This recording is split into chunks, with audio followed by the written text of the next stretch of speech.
पुण्य का मोल। जब आप कोई पुण्य कमाते हैं, कोई अच्छा काम करते हैं, उसका कोई मोल नहीं होता। ऐसी ये कहानी एक शहर में रहने वाले एक बहुत धनवान व्यक्ति। बीके स्टूडियो से विनोद कुमार एक बार फिर हाजिर हूं छोटी सी कहानी लेके। पुण्य का मोल। एक व्यक्ति, धनवान व्यक्ति एक शहर में रहता था। वो बहुत यज्ञ, पूजा पाठ और बहुत पुण्य के काम किया करता था। एक दिन की बात है कि जब वो पुण्य कर रहा था, तब उस पुण्य में उसके मन में आया कि मैं अपनी पूरी जायदाद, धन दौलत गरीबों में दान करता। उसने अपनी पूरी दौलत गरीबों में दान कर दी और कुछ सालों के बाद उसे खाने के भी मुसीबत आने लगी, खाने के भी लाले पड़ने लगे, बच्चे भी परेशान होने लगे। तब कहीं से किसी ने बताया कि दूसरे किसी शहर में एक धनवान रहता है, वो खाली पुण्य खरीदता है। तो जैसे ही उसकी पत्नी को पता लगा, उसके परिवार में पता लगा, तो सबने बोला कि आपने बहुत पुण्य करे हैं, आप उन पुण्य को उसको बेच के अपना घर हम चला सकते हैं। वो पुण्य बेचने के लिए तैयार नहीं था, लेकिन पत्नी के प्रेशर्स के कारण, उसके बार बार फोर्स करने के कारण और बच्चों की तरफ वो जब देखता था, तो उनके भविष्य में कुछ करने ना कर पाने के कारण वो एक दिन पुण्य बेचने के लिए रेडी हुआ। और जब वो घर से निकलने लगा, तो उसकी पत्नी ने उसके बैग में 4 रोटी खाने के लिए रख दी। अब शहर थोड़ा दूर था, पैदल जाना था, तो पहुंचते पहुंचते उसको टाइम लगा। जैसे वो शहर से थोड़ा सा बाहर पहुंचा, भूख लगी हुई थी, सोचा अब ये 4-5 रोटी खा के ही अंदर जाऊं, तभी बात करूं।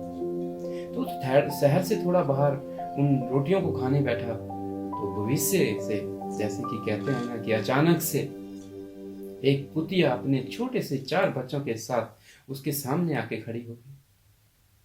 तो जैसे ही वो खाने लगा, तो कुतिया उसके मुंह की तरफ देखे, तो उसने विचार बनाया, चलो मैं एक रोटी उसको देता। वो इतनी भूखी थी कि एकदम से वो उस रोटी को खा गई।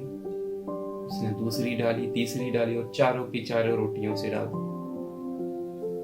खुद भूखा था, सोचने लगा क्या करूं। पानी का गिलास पी के, थोड़ा पानी पी के अपने पेट की भूख बुझाई और चल दिया। तो उस सेठ के पास पहुंचा कि मैं अपना पुण्य बेचने आया हूं।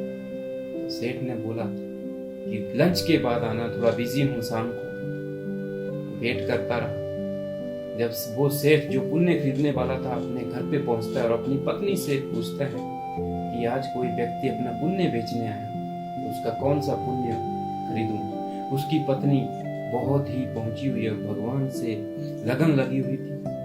तो उसने देखा आंखें बंद करके, तो उसने उस साहूकार को बोला कि तुम उससे जो आज का उसने जानवर को खाना खिलाया वो पुण्य मांग लो। शाम हो गई, लंच हो गया, वो फिर से वापस गया, दोनों बैठे। तो वो सेठ साहूकार बोलता है, मुझे तुम आज का जो आपने यज्ञ करा है उसका पुण्य चाहिए। तो जो पुण्य बेचने आया था बंदा, वो हंसने लगा कि मुझे तो रोटी खाने के लाले पड़े हैं, तो मैं आपको वो यज्ञ कह रहा था। तो वो हंसने लगा।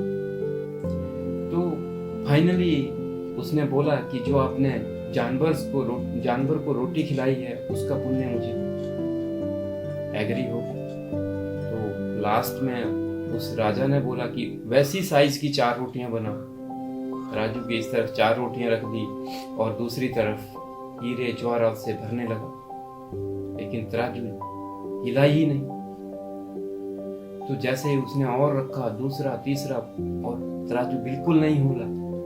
4 रोटियां से 1 रोटी उतारी, तराजू फिर नहीं मिला। तो जो पुण्य बेचने आया था उसने अपना इरादा चेंज कर दिया और उसने मना कर दिया कि मैं पुण्य नहीं बेचूंगा।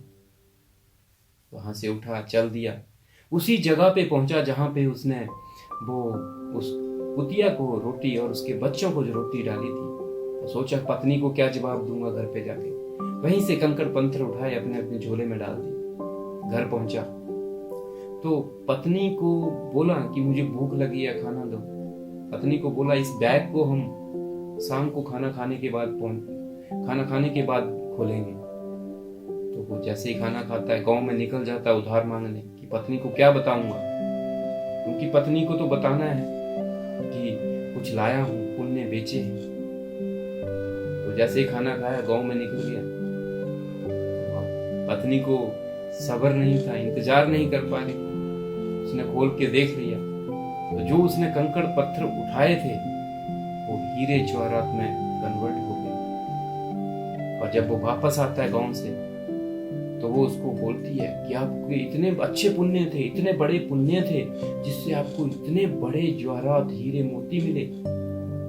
पति ने सोचा वो मुझे ताने मार रही है क्योंकि उसमें तो कंकड़ पत्थर थे।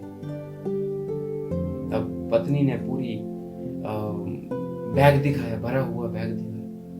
उसकी आंखें खुल गई, आंखें खुली की खुली, उसकी आंखें खुली की खुली रह गई। तो उसने पत्नी को अपनी पूरी वार्ता बताई जो उसके साथ हुई थी। छोटी सी कहानी है लेकिन हमें ये सिखाती है कि अपने धैर्य को कभी मत खोइए। भगवान आपकी उसी चीज की परीक्षा लेते हैं जिस पे आपको घमंड होता है। अगर आप उत्तीर्ण हो गए तो भगवान उसी चीज को आपको प्रदान दे देता है और आपके साथ हमेशा रहता है। लेकिन अगर आप उस चीज से हार गए तो भगवान उसी चीज को देने के लिए किसी दूसरे इंसान